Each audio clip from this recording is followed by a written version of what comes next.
In July, US firms announced a staggering $166 billion in stock buybacks.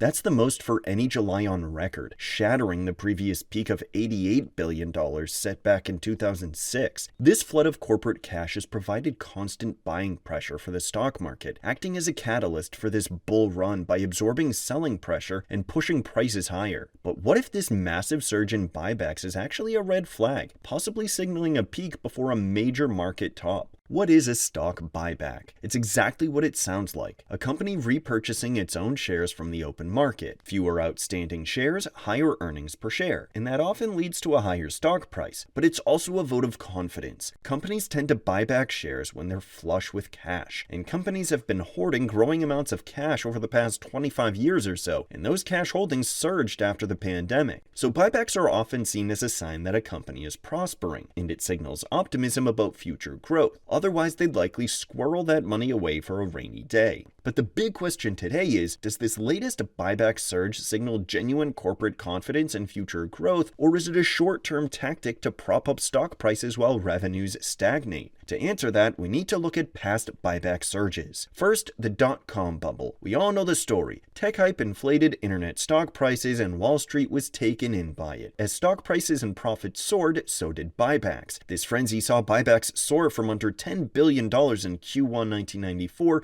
to a peak more than 4 times higher in 2000. Of course, what happened next was a major market top. It turns out much of the optimism fueling these inflated valuations was misplaced. But when the bubble burst, those buybacks declined fast as the market corrected. S&P 500 buybacks rocketed to a quarterly record $170 billion in Q3 2007. That's another 4 times increase over the previous quarterly peak before the dot-com bust. Then came the Great Financial Crisis, one of the biggest stock market crashes in living memory. And as the stock market plummeted, so did buybacks, which fell to a low of just $25 billion in the second quarter of 2009 as companies scrambled to preserve cash. Zooming out, the pattern is clear. Buybacks are pro-cyclical, meaning they boom in good times but disappear in bad times.